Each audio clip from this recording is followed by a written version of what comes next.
What can be learned from a story woven out of fragmented moments of joy, pain, and blissful awareness? I wrote my first book, Flesh Mapping, in 2013. It was an invitation into co-creating a pedagogy, a way of learning through our shared narratives of place and politics, a way of mapping the injuries of the material, emotional, spiritual impact of all our many journeys of growth. Some may call it struggle, forced poverty, displacement, hunger, and war. As a child raised in war, I've learned many lessons. And in the art of living, I'm inviting some of my heroes, some of the people who walk with me, who have taught me to walk in beautiful ways, to see co-creation, to see community as our immunity to pain, to suffering, to wanting. Welcome. I'm your host, Sylvia Richardson, and this is The Art of Living. I'm your host, Sylvia Richardson. I'm delighted this morning to be joined by Graham Russell. He's the founder of Rights Action. Thank you so much for joining us, Graham. Hi, Sylvia. Hi, good Happy morning. New Year, and thanks for having me on. Happy New Year. Now, while the news are having very fun, festive, fear-infusing news about the incidents in the White House, which are, very worthy, I'd like us to talk a little bit about the perhaps continuous stories of horror of the Honduran people as a caravan of 7,000 asylum seekers left early in January. So perhaps we can begin there. Well, it is a good starting point. It's a sad and it's a poignant starting point for any discussion about sort of what's going on in Central America and what does that have to do with North America, with Canada and the U.S. And if anyone's following the news, and it's been a little bit in the mainstream news in Canada and the U.S., there's yet another caravan of desperate people fleeing Honduras, trying to get to exile of some sort of healthy, sane place to live in either Mexico or the United States. Any mainstream coverage that does shine a light on this focuses narrowly sort of on there's thousands of Hondurans fleeing, trying to get into Guatemala. They're trying to march across Guatemala. These are very hard conditions. They're fleeing conditions of violence and poverty. And that's about it. Like I'm being a little bit simplistic, but that's sort of about it. And there's no discussion of what are the real underlying causes that they're fleeing, and what are the causes of the underlying causes, and what does that have to do with Canadian and U.S. policies? And this narrow coverage of the caravans almost becomes like sort of caravans or poverty voyeurism. Like we're shining a light at a very complex, sad, depressing situation of poor people, but doing it almost in a voyeuristic way, that this is not our problem. We're just looking at someone else's problem and not analyzing it on a more proper, deeper level. I was just going to say that, in a world full of pandemic fear with millions of people dying worldwide, a lot of people are focused on, their own house, and they think, how can we worry about this? But we don't see how, the repression that imposing a coup in Honduras in 2008 has created, a complete erosion of social systems, and how those seemingly isolated incidents, are generated from policies right in our home. So perhaps we can talk a little bit about the role of imperialism, because we often don't use that term, in polite conversations. We don't talk about colonization and imperialism as things that are, worthy of discussion. But I think it's timely to speak about the way our government, Canadian government, the U.S. government, imperialist policies have generated this level of suffering and make those connections. Yeah. any discussion about these caravans that are leaving Honduras, and it's similar arguments can be made about the caravans of people, thousands, tens of thousands leaving Guatemala every year. But just to focus on Honduras, this caravan that's of desperate people fleeing their country, the underlying causes go back to the U.S. and Canadian-backed military coup in June of 2009 in Honduras. You're right to point directly at that. And the caravans became news in North America, mainly in the U.S., but also in Canada in 2018 and 2019. And the coverage was similarly sort of poignant, but not focusing on the role of Canada and the U.S. And this is what I was trying to say. This is the same thing that's happening now. There's poignant coverage of the suffering of people fleeing and no coverage whatsoever about how Canadian and U.S. policies from 2009, from the coup that we supported in 2009 forward to today, our public sector government policies, and then the investor and corporate interests of Canadian and U.S.-based companies and investment firms are directly contributing to and actually benefiting from the underlying causes of human rights violations, of deep impoverishment, of racism, of corruption, and of government violence and repression. And there is no end in sight in this, for the sake of Honduras, until we start to address the role that the quote-unquote international community it has been playing in Honduras from the coup in 2009 forward till today, without going back further in history.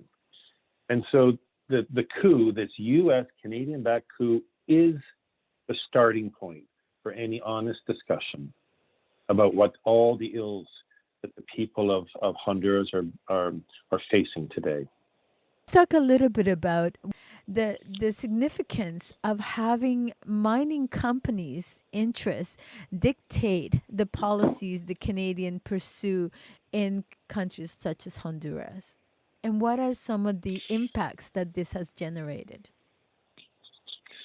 I will. There is a direct link between the coup in Honduras and mining, Canadian and even U.S. mining interests.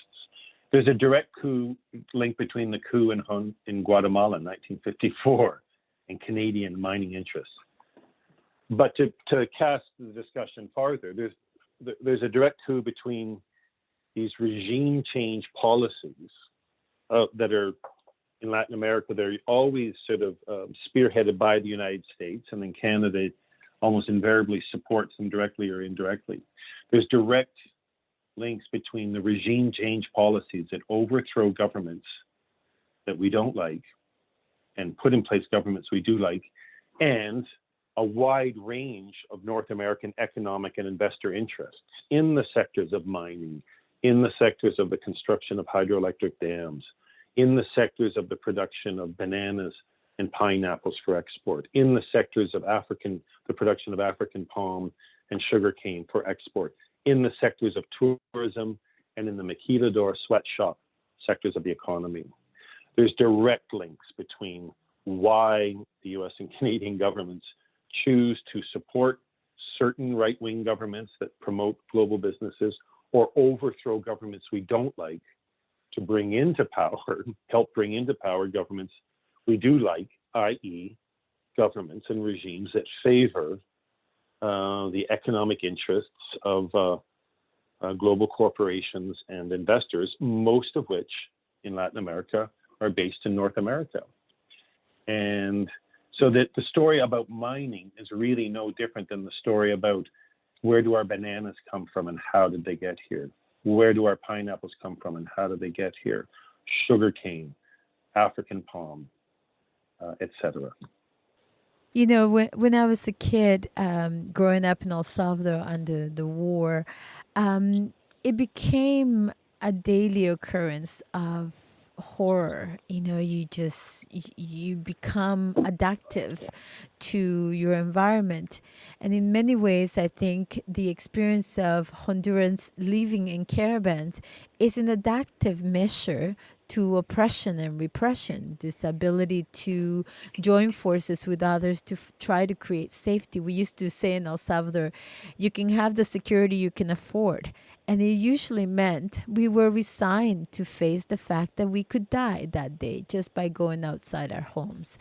And so, can we talk about the ways then that these policies not only dehumanize, our own ability to empathize, to support people's right to freedom, right to be, just this very novel idea that being means being without aggression, facing aggression on a daily basis. This ability to become, to be able to use your creativity and your skills and Hmm.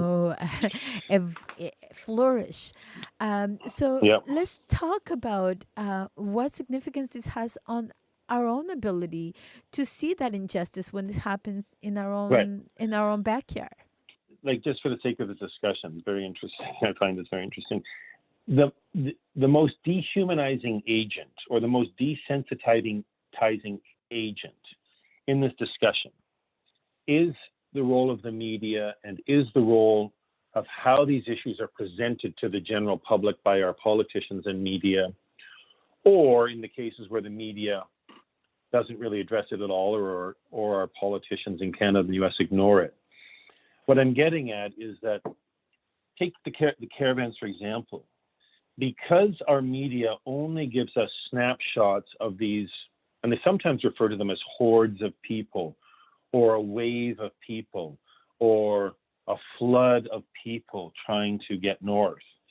They present them in a snapshot vision of large numbers of people in terrible conditions trying to do something almost impossible, i.e., get through military roadblocks to walk north in conditions of poverty to the US, knowing that they won't get in. The desensitizing, the dehumanizing part is the endless repetition of this one image. That's what's going on there, and isn't that too bad? And no connection to what are the underlying causes of all this, and how we are part of this problem. And the reason it's desensitizing is because when people in Canada or the US read these news reports, A, they'll either ignore them altogether, or B, they'll read them, and get moved in their hearts. But then we throw up our hands and go, what can I do about it? That's all those people over there ever do. They hurt one another, they're violent, they're impoverished and corrupt, and then they flee. And that's the desensitizing part, because it's disconnecting us, Canada and the US, to what's going on there. And if the media and our politicians did their jobs rightly, then there would be much more indignation in Canada and the US amongst the general public, because the general public would be indignant that we have something to do with this. The Canadian and US government policies have a lot to do with it, that our companies and investors have a lot to do with it. And therefore, there's something that I, the Canadian news consumer, the American news consumer, can do about it, because I won't stand for this. I will not stand for this, that my government, my companies, my investors are doing this and helping create these conditions elsewhere. So that the desensitizing and the dehumanizing part of it is the endless repetition of the suffering of others, and the complete disconnection to how we're all in this together, and how our policies and actions create and recreate the suffering of others. I love that you bring down to the connection to how the things that we consume, the ways that we consume media, the ways that we consume goods, whether we're buying gold without thinking, where did this gold come from? How was it Yeah. mined? Were the miners paid reasonable wages? Was the water contaminated? Do they have left any clean water to drink in the area where the gold was extracted? Those kinds of questions are questions that we often ignore. So, as you started Rise Action, your foundation looks not just to the superficial root causes of poverty, which, many people say, well, they live in a poor country, so they're poor people. But the countries are rich, the countries are rich with gold, the countries are rich with minerals, countries like Venezuela are rich with oil. The people are poor because of the policies put in place, the minimum wage that's non-existent in some areas. The name of Manuel Zelaya will be, alien to most people. Most Hondurans will remember as the year where the government tried to impose a small increase, in their salary, Yeah. and and the government was brought down. So those connections are essential, not just for our own understanding that poverty is not a natural state of being, that this a poverty that Yeah. kills people faster than a coronavirus, it's Yeah. actually created by policies of what people should earn, how much investment should generate from their exploitation of their minds, and how many juridical tools the investment elites have at their disposal that dehumanize and turn Hmm. people into disposable,